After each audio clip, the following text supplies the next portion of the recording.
Hello,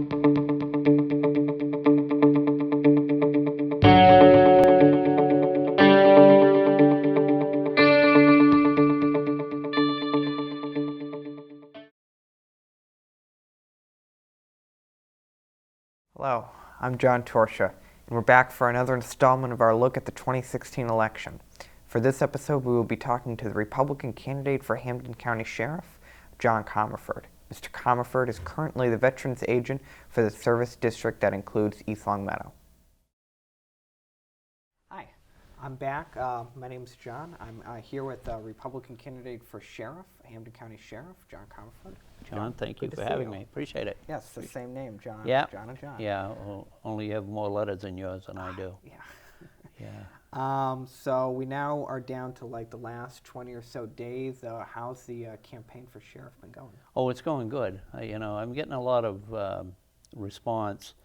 We had a community meeting last night, and I was very happy with the fact that people came up to me after it was over to ask me additional questions about what I had proposed as the next sheriff.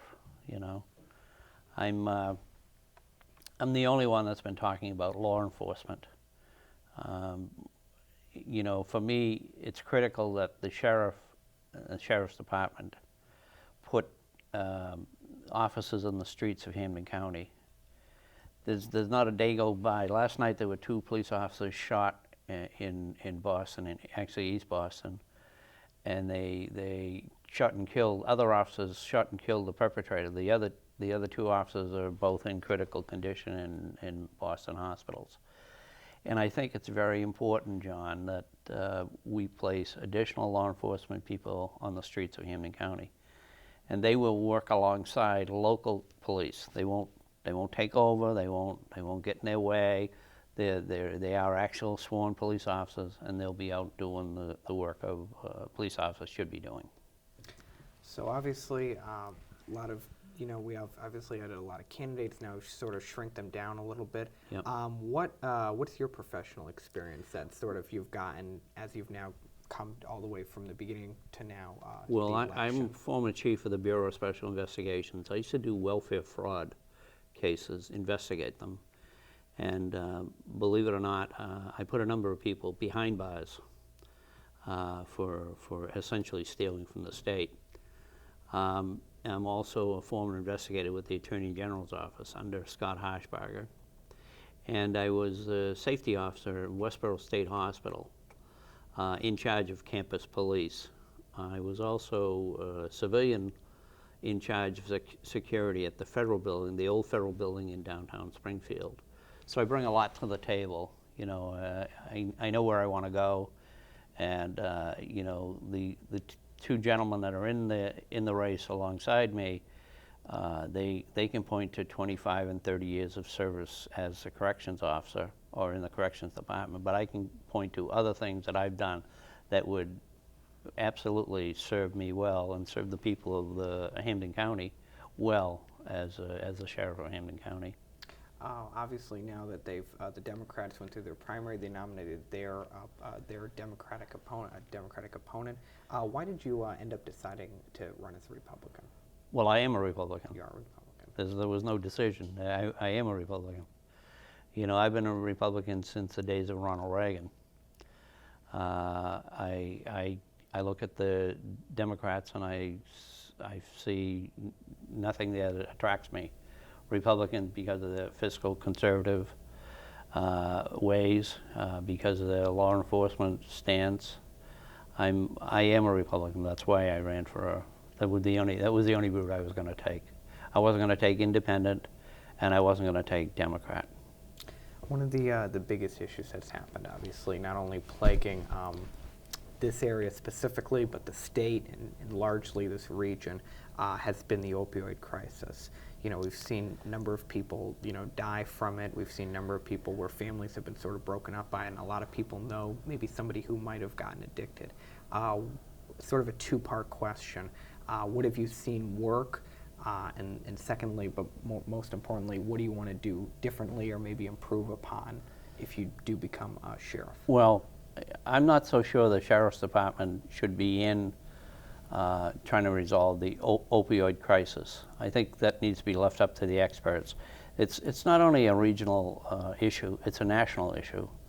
Obama himself has spoken out on the issue. It's not something that's, you know, Hampden County is dealing with, or Suffolk County, or Middlesex County. It's across the country. And for me, I think the Sheriff's Department should be concentrating on the prisoners and concentrating on law enforcement. And what I would do is bring in experts in the field on essentially a voluntary basis to say, how do you suggest we, at this level, resolve it? You know, you have to look at the entire picture. The entire picture is, quite frankly, it's not up to a low-level sheriff, and for my money, the sheriff's position is way, way down on the food chain as far as politics goes. It's really, you know, they can contribute to the resolution, but they're not going to solve it themselves. And I don't think that the Sheriff's Department, I mean, the current sheriff pats himself on the back and says what a great job he's doing, and I'm sure he's doing a great job. But he doesn't have a medical background. He's not a professional when it comes to this. I've spoken to professional counselors, and they say, you know, they have some definite ideas of how to help resolve. No one's going to resolve the issue. Certainly not a sheriff in some county in Massachusetts. It's not going to happen. It's going to take it's going to have to be a national effort to resolve the issue. And as I said, I would bring in experts. How do we do it? What do we do here to help stem the tide at this level, you know? And that's what you would work on exactly, doing? Exactly. Bringing in experts, exactly. Doing sort of different things like that? Exactly, exactly. You know, and again, on a voluntary basis, it wouldn't be paid. I'd knock on the door of the best hospitals in the country, or we have the best colleges in this country. We have some of the greatest minds around. MIT comes to mind. I'd knock on the door of MIT and say, this is our issue. How do you propose that we should address it? Not so much resolve it, because as I said, the country is locked into this. And it's going to take greater minds than ours to resolve it. So you think of the opioid crisis basically more or less as sort of like a national issue, and the best way to solve it is sort of like a national plan, basically? Absolutely, absolutely. It is a national issue. I mean, when the President of the United States comes out and speaks about it, then it's come to his attention. And that means it's not just in our counties or in our state. It's not regional, it's nationwide. And that's how you're going to address it. You bring in the best minds in the business and say, how do we do this? What do we do next to help resolve it? You know, part of the problem is, and I've said this before, is doctors overprescribe. You know, instead of giving you a 60-day supply, they might give you a 90-day supply. Well, those pills are in somebody's medicine cabinet, and they're there for the taking. You know, if a neighbor kid comes in or somebody comes in and, may I use the bathroom please, and goes in and grabs those pills, you know, it's not going to be one man, one agency resolving the issue. It's going to take a concerted effort. Multi-pronged effort, basically. Exactly right.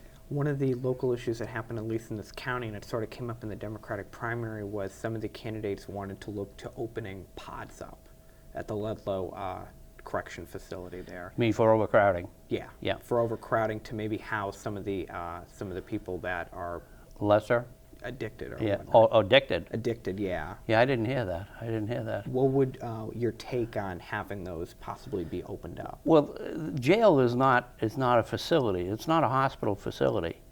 You know, what you have to remember, and people seem to forget, is a man gets convicted of a crime. Okay, this is removed from the opioid issue. If you say he has an opioid issue, an addiction issue, he still committed a crime, and that's still jail, and it should remain jail. And the best place I know to dry out, so to speak, is jail. You're not supposed to be able to get the stuff that you need in jail. And in 90 days, 120 days, your chances are you're going to be dried out. And then at that point, I would suggest counseling. Unless he's on really back on his heels and he really has issues, I think the medical intervention, so to speak, should be done after he does his time, or when he's close to being shown the door. You know, we're all forgetting that there's a reason the person is there, and 9 times out of 10, it's not because he's addicted to something; it's because he committed a crime as a result of being addicted. You know, he robbed the gas station, he robbed the convenience store, he robbed a little old lady heading to the supermarket, things like that. There is a crime that's you know, also goes along with what his addiction is. And that's what I think the sheriff's department is forgetting the law enforcement aspect of the job. You know, let's counsel these people. Let's do everything we can. Well, I'm all for that, but I'm also for the fact that they're there for a reason. You know, nice people don't end up in Hampden County Jail. It's the guy or the lady who's committed some kind of a crime and has been determined that the best place for this person is jail, and jail shouldn't be you know, glad to see you kind of place. Jail should be what it's supposed to be. I'm not saying that you do harm to prisoners. I'm not saying any of that. What I'm saying is they're there for a reason, and we should not overlook that reason. And so one of the things, and you talked about this earlier, sort of like emphasizing and bringing back more law enforcement. Exactly. You talked about having the sheriff's department working more with local police departments. Right. Do you want to elaborate on that? Well, I do. You know, I've often wondered why you drive throughout the county, and I've been all over the place. And it's not just here; it's all the counties. And you see a sheriff's deputy driving down the street in either a van or a cruiser. Well, and they're either going to the courthouse or going to the jail with a prisoner, or vice versa. You know. And for my money, these are sworn police officers. They are sworn police officers. They have the training. You know, why aren't they out in the street stopping speeders? Why aren't they out in the street helping solve issues, crime?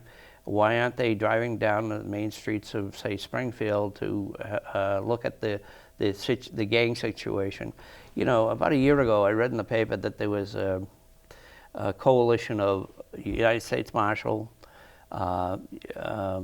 FBI, local police, Springfield police officers, and one other agency. And I wondered to myself, why isn't the sheriff's department attached to that effort to stem the gang issues in major cities such as Springfield?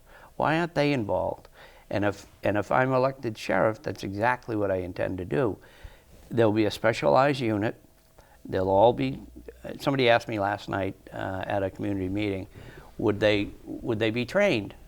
And I said, absolutely, they'll be trained. Excuse me, they'll be trained, and they'll be sworn law enforcement officers, which they are.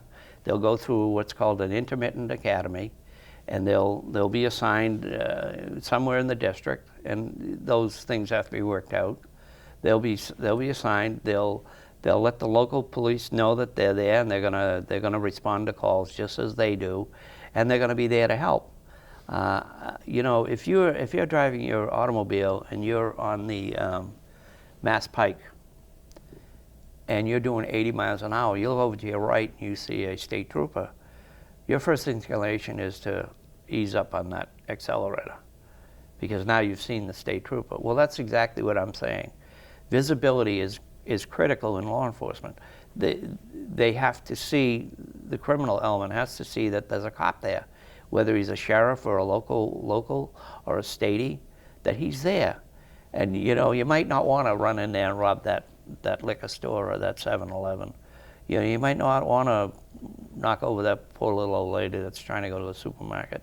Maybe if they see somebody, if they see additional cops, additional police, then maybe they'll be inclined to not commit the crime. I'm not saying that they're going to stop So fully. you think it might bring down levels Absolutely. of it a little bit if there's a larger presence Absolutely, absolutely. of sheriff You know, personnel? they are law enforcement, and I think it's time that the sheriff's department got back into direct law enforcement, in addition to housing the prisoners, in addition to all the other programs that are ongoing at the sheriff's department. I'm not going to take anything away from them. You know, there's a $78 million budget at the sheriff's department, $78 million budget. That's more than some towns get. I mean, you know, and for $78 million, you can do an awful lot. And the other thing that bothers me about the jail or the sheriff's department, to me, it's top heavy. By that, I mean management. There are 57 people at the jail at Hampden County Sheriff's Department making $100,000 or more. $100,000. I'd rather have 2 officers out in the street or 2 corrections officers at 50 each than have one manager. Why do you need so many managers? And that's something I would also address, John. So one of the things you'd like to do is do a little bit more fiscal management. Absolutely. In terms of, taking a look at the budget. Absolutely. Saying, what can we do, re-allot here, do something different with this, or like Well, you just said. the budget is there, and you say, I can take from column A, something from column A and put it in C.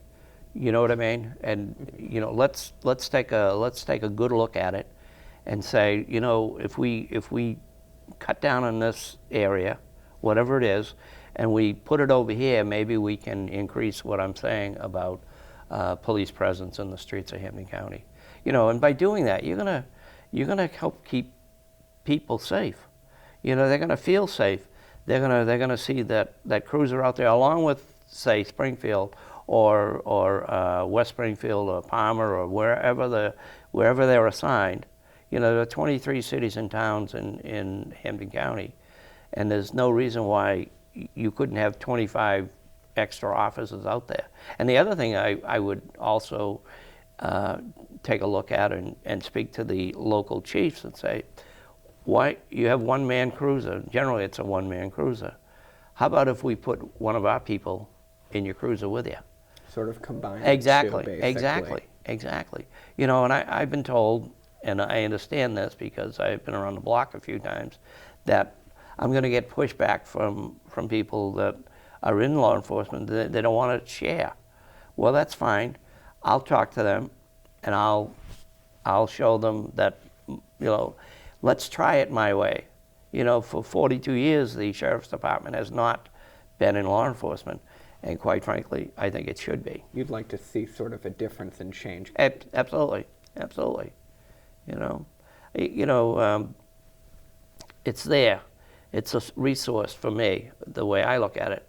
The Sheriff's Department's a resource, and I think we should, as taxpayers and as a sheriff, I want to utilize that resource. And bringing it to help sort of combat, like you had mentioned also, like gang violence. Exactly, in cities, exactly and sort right. of bringing down, because we have seen, obviously, too many unfortunate, crimes Yeah. and things be committed Yeah. lately. Yep.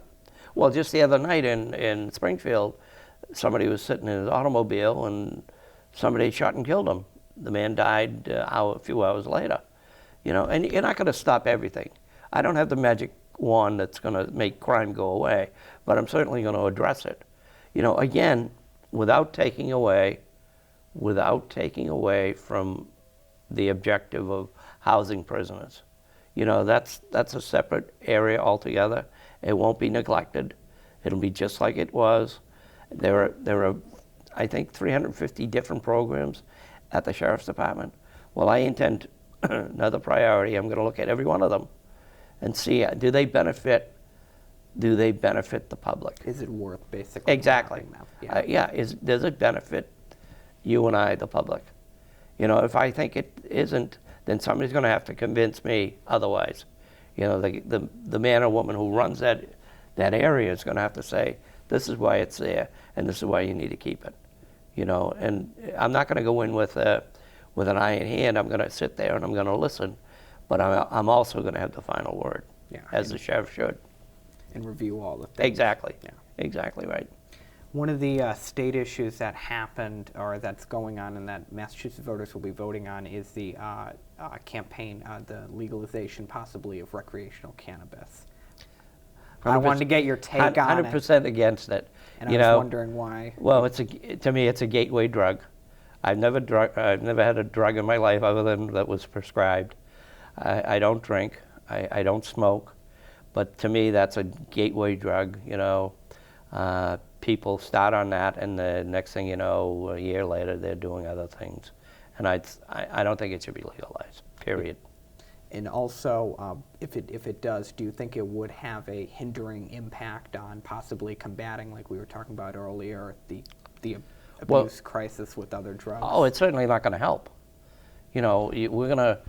People want to give, we're having this opioid crisis, and now you want to legalize pot. Go down to the local drugstore and buy pot. That's not going to help. And as a citizen, forgetting that I'm running for a law enforcement position, as a citizen, I'm also opposed to it, and I intend to vote no. The local issue that came up in the campaign, the primary campaign as well, and that's sort of come up now too, is possibly having regional lockups. Yep. And a couple candidates have talked about being in favor of that. I Yep. wanted to get your take on what you felt about Well, have mentioned that when they lock somebody up in their little jail cell at Springfield, Palmer, Munson, they lock somebody up, then they can't leave that person. They have to, for safety reasons, stay there. they have to make stay sure there. They don't leave. So the police officer, man or woman, has to stay within 10 or 12 feet of that. That shouldn't be. What should happen, and I'm in favor of regional lockup, is the police officer gets to the station house, the dispatcher calls the sheriff's department, say, anytime, day or night, doesn't matter what time it is, when it's 2 in the morning or 2 in the afternoon, pick up the phone and call the sheriff's department and say, we have somebody that we need to house over the weekend or for the next 48 hours, whatever. And okay, we'll be there and have this police dispatcher dispatch somebody there, and they take them to this regional lockup where there are already people there for that reason to oversee the prisoners that are coming in. They haven't been found guilty of anything. They've probably just been charged, but you still have to protect them, and you still have to protect the officers, and you still have to keep the officers out in the street, which is you've talked about, obviously, we talked about earlier that it's important to have sort of that visibility. Absolutely. This would sort of, for me, visibility is key to public safety. For me, visibility, as I said earlier, you drive down the street and you see a police car, you look and do you drive? I do drive, yeah. Okay. I just started driving a few months ago. When you look behind you and you see a police car, what do? You say, oh God, yeah. Right? Am I it gonna might have people, maybe slow down a little bit, take a look at exactly, because of that visibility, because that police officer's there. And he may be just patrolling the streets. Yeah. He's not looking at you. I was stopped last night at a red light, and I wasn't sure if it was right turn on red or not. And I looked over to my left, was a Springfield police car. So what do you think I did? I waited until it went green. Yeah. I waited until it went green. Because, visibility, again, and I don't break laws, but I looked at him and I actually smiled at him, he smiled at me, and he went straight and I went to the right. But I would, if there was a sign there, You might have. I didn't know if there was a sign there or not, to be honest. I didn't know if I had seen it. But again, visibility. People are less inclined to do something wrong if they see somebody of authority. If one of the kids in this high school is going to do something wrong, and the teacher just happens to be in the room 9 times out of 10, he's not going to do it. He's probably not going to do it. So visibility to me is key to everything, and having the police officer out in the street, and maybe responding alongside a local, You know, if he's in Springfield, you know, he gets a call. He hears the radio call just like, you know, man with a gun. He gets there just as quickly as the local. But, you know, and in time, John, in time, the locals will become so glad to see the backup, no matter who it is. The you know, coverage. exactly. Yeah. You know, and they'll get along so well, and they'll handle the situations themselves. You know, which is what I think should be done. One of the, now obviously, like what's sort of been happening as a national issue, and it's sort of involved police, the sheriff's department a little bit in a way. The protests recently by the Black Lives Matter movement about police brutality amongst Black Americans. Here we haven't had a lot of it go on. Obviously, it's been happening in different cities across the country. And there's no, obviously, easy answer to solve this sort of, you know, crisis that's going on. What do you see as the best remedy to maybe try and mend things and bring Conversation. people together? Conversation. The police in any given community should be sitting down with the leaders of that community and say, what can we do to put things back on an even keel? What can we do to help? What are our guys doing?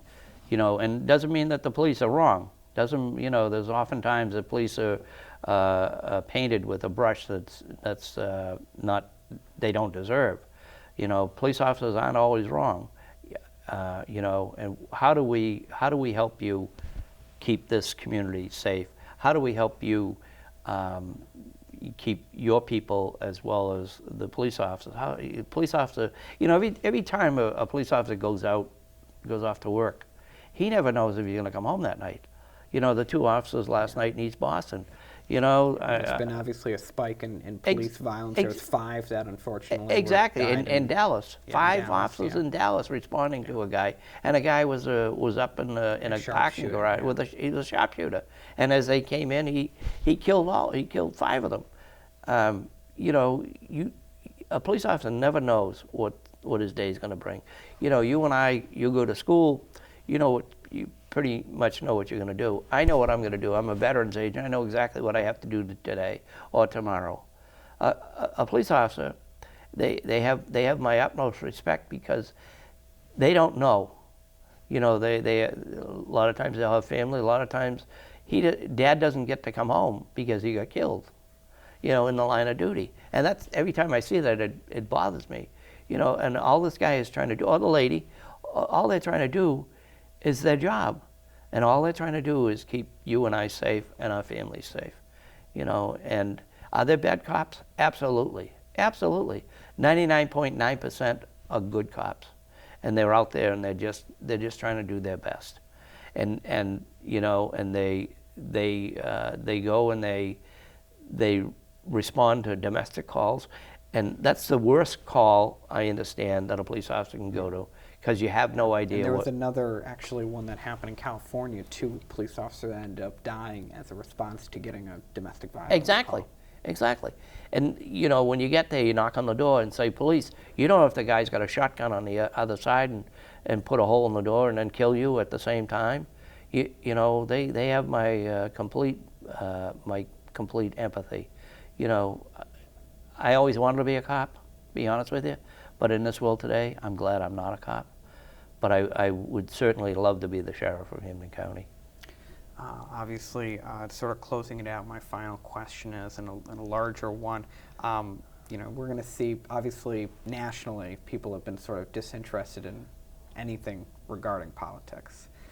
You know, I mean, I'm sure you've heard of it too. Yeah. And, you know, so why should people not only come out to vote in this election, but also come out and vote for you? Okay, that's a good question. First of all, you should never miss an opportunity to vote. I don't care if you're part of a union and you're voting for your shop steward. I don't care if you're voting for the dog catcher in your town.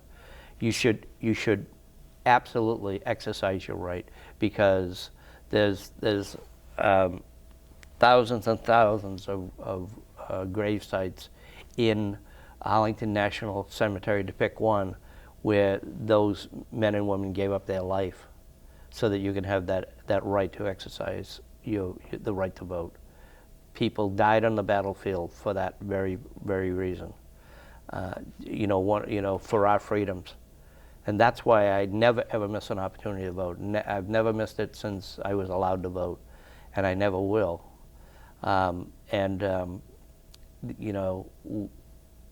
Forgetting the national picture, and I often wonder, there are 300 million people in this country, and these are the two best we can come up with. Maybe I should have thrown my hat in the ring for president, I don't know. But why to vote for me? Well, I have the background, I have the experience, and I have the drive to do a great job as sheriff. And I'm a law enforcement type of person. Law enforcement for me is number one priority. And the other thing is, and I haven't heard anybody say this but me, in addition to putting law enforcement officers on the streets of Hampden County, if elected, I'm only going to ask for one term. I'm never going to ask for a second term. I think that's plenty. I think You like the idea of a sort of like a term limit? yeah, type yeah, thing? self-imposed term limits. Self-imposed, and we do have that in a way. People don't realize if you don't like the person that's in office, there's a way of term limits. You vote for somebody else. It's already there, and I'm going to do it on my own. I think one term for this job is plenty. The current sheriff's been there for 42 years, and I give him credit for 42 years. But it's time now for a different set of eyes. It's time now for a different viewpoint, and it's time now to move forward. And if I'm elected, that's exactly what I intend to do. So going to, obviously it's been an issue in the campaign, paid consultants. Right now, the sheriff's brother, the current sheriff's brother, is on as a paid consultant. What's your take? You talked about fiscal management and conserving and doing things with the budget. What would you do differently? Well, first of all, John, I wouldn't hire my brother, no matter what capacity. First of all, it looks bad. That's the very first thing, and it is bad. I understand this brother, and I don't know him, I never met him, never met the current sheriff, retired from the sheriff's department, say on a Friday, and Monday he was right back in doing the job, whatever job Like consulting it. or- Yeah. I'm a former state employee, and I've seen people retire on a Friday. You just say goodbye, good luck, have a good life, and Monday morning they would be back on the job doing the exact same job, same desk, same everything. But they used to call that, I don't know if it exists anymore, they used to be called an O3 account.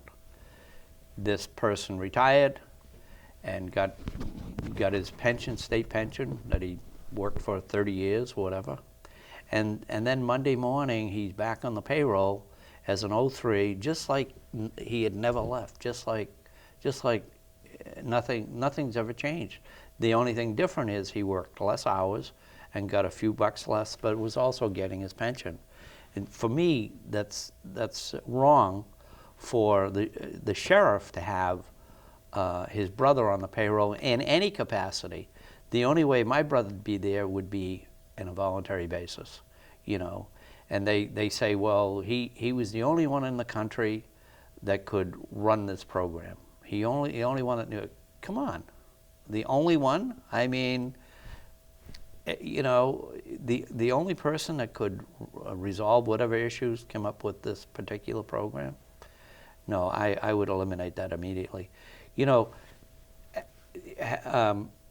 I don't know about paid consultants that I'd be so much in favor of having them at all.